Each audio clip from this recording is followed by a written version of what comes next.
రాష్ట్ర ప్రభుత్వం ప్రతిష్టాత్మకంగా పేరెంట్స్ టీచర్స్ మెగా సమావేశాన్ని ఏపీ వ్యాప్తంగా ఒకే రోజు ప్రారంభించింది.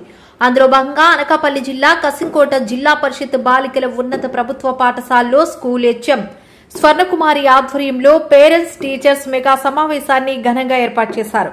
ఈ కార్యక్రమానికి ముఖ్య అతిథిగా మాజీ మంత్రివర్యులు స్థానిక ఎమ్మెల్యే కొనతాల రామకృష్ణతో పాటు ఏపీ రాష్ట్ర urban finance and infra development corporation chairman Peela Govinda Satyanarayana పాల్గొన్నారు. ఈ సందర్భంగా స్కూల్ హెచ్ఎం పాఠశాల ఉపాధ్యాయులు వీరికి ఘన స్వాగతం పలికారు. వీరిని స్కూల్ కోఆప్షన్ సభ్యురాలు పెదపాటి కళ్యాణి, స్కూల్ చైర్మన్ ఆళ్ల శ్రీను సాలువాలు కప్పి సత్కరించి జ్ఞాపికలు అందజేశారు. అనంతరం ముఖ్య అతిథుల చేతుల మీదుగా ఈ కార్యక్రమాన్ని ప్రారంభించి విద్యార్థుల తల్లిదండ్రులతో సమావేశమయ్యారు. ఈ మేరకు ఎమ్మెల్యే కొనతాల విద్యార్థులతో ముచ్చటించారు. చదువులు ఎలా సాగుతున్నాయని ప్రశ్నించారు. వారి సమస్యలు అడిగి తెలుసుకున్నారు. పాఠశాలలోని కనీస సౌకర్యాలపై ఆరా తీశారు.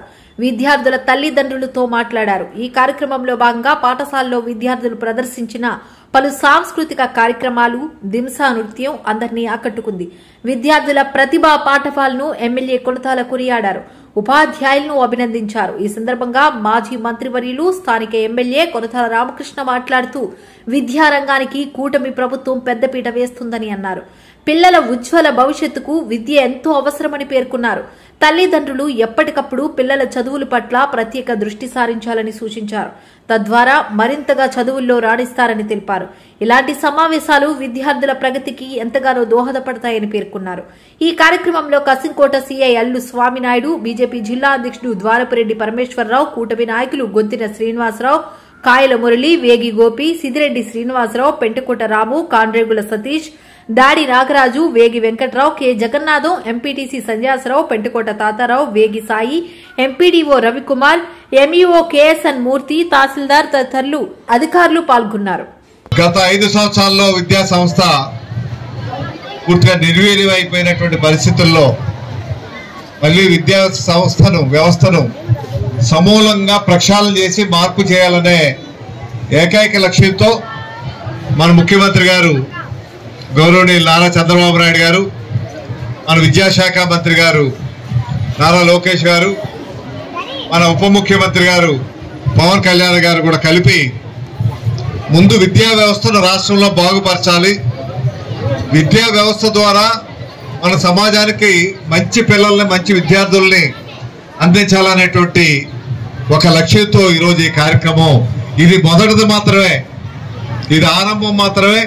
దీని తర్వాత చాలా ప్రక్షాళనతో సమూలంగా మార్పులు జరిగేటువంటి కార్యక్రమం జరుగుతుంది.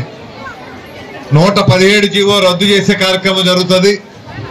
ఏవైతే పిల్లల స్కూల్స్ అవి తీసేశారో అవన్నీ కూడా మళ్ళీ తీసుకొని వచ్చి చిన్నపిల్లలకు అందుబాటులో ఉండే విధంగా, వారికి ఊరికి దగ్గరగా ఊర్లోనే స్కూల్ ఉండే విధంగా కార్యక్రమాలు రూపొందించాలని, అదొకటే కాదు, విద్యా వ్యవస్థలో మీరు నేర్చుకుంటున్నటువంటి పాఠ్యాంశాల్లో కూడా సమూలంగా మార్పులు రావాలని, విద్యా వ్యవస్థనే మార్చి వచ్చే విద్యా సంవత్సరం నుంచి కార్యక్రమాలు చేయాలనే ఆలోచనతోనే ఈరోజు ఇటువంటి కార్యక్రమంతో మొదలు పెట్టారు.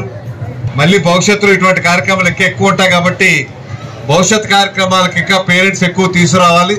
అంతేకాకుండా స్కూల్ కమిటీలు ఏవైతే వేసామో ఆ స్కూల్ కమిటీలు వాళ్ళు ఏవైతే ఎన్నికై ఉన్నారో వాళ్ళు ఇంటరాక్షన్లో కూడా పార్టిసిపేట్ చేసి స్కూల్ అభివృద్ధి ధ్యేయంగా మీకు ప్రతి ఎగ్జామ్ అయిపోయాక, బహుశా మంత్లీ ఎగ్జామ్స్ ఇప్పుడు పెడుతున్నారమ్మా, క్వార్టర్లీ కానీ హాఫ్ ఇయర్లీ ఇవన్నీ ఎగ్జామ్స్ ఉంటాయి కాబట్టి ప్రతి ఎగ్జామ్ అయిపోయాక పేరెంట్స్ మీట్ ప్రతి క్లాస్లో కూడా జరగాలి. జరిగే ఆ ఎగ్జామ్లో ఆ పిల్లాడు కానీ ఆ పాప ఏ రకంగా చదివింది, ఏ రకంగా మార్కులు వచ్చాయి, ఏ సబ్జెక్టులో తక్కువ వచ్చాయి, ఎందువల్ల తక్కువ వచ్చాయి, అవన్నీ పేరెంట్స్కి చెప్పాలి.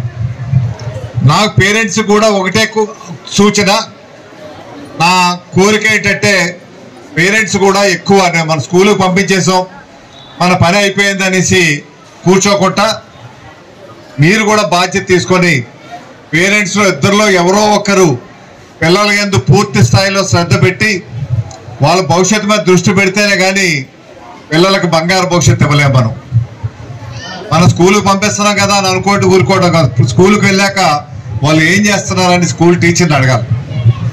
వాళ్ళు స్కూల్లో ఎట్లా ఉన్నారు, ఏ రకంగా బిహేవ్ చేస్తున్నారు, బాగా చదువుతున్నారా లేదా, రెగ్యులర్గా స్కూల్కి వస్తున్నారా లేదా, ఇవన్నీ కూడా ఏదో సంవత్సరానికి ఒకసారి ఒక పండగలా చేసి వదిలిపెట్టడం కాదు. ప్రతి ఎగ్జామ్ అయ్యాక పేరెంట్ టీచర్ మీట్ ఉండాలి. అది ఆ మీట్ లో కూడా వాళ్ళ తాలూకా శ్రేయోభిలాషులుగా వాళ్ళ తాలూకా ఆరోగ్య సమస్యలు కూడా చెప్పాలి. ఎవరైనా ఉపాధ్యాయులు, ఎందుకంటే ఇప్పుడు ఉన్న విద్యా వ్యవస్థలో తల్లిదండ్రులతో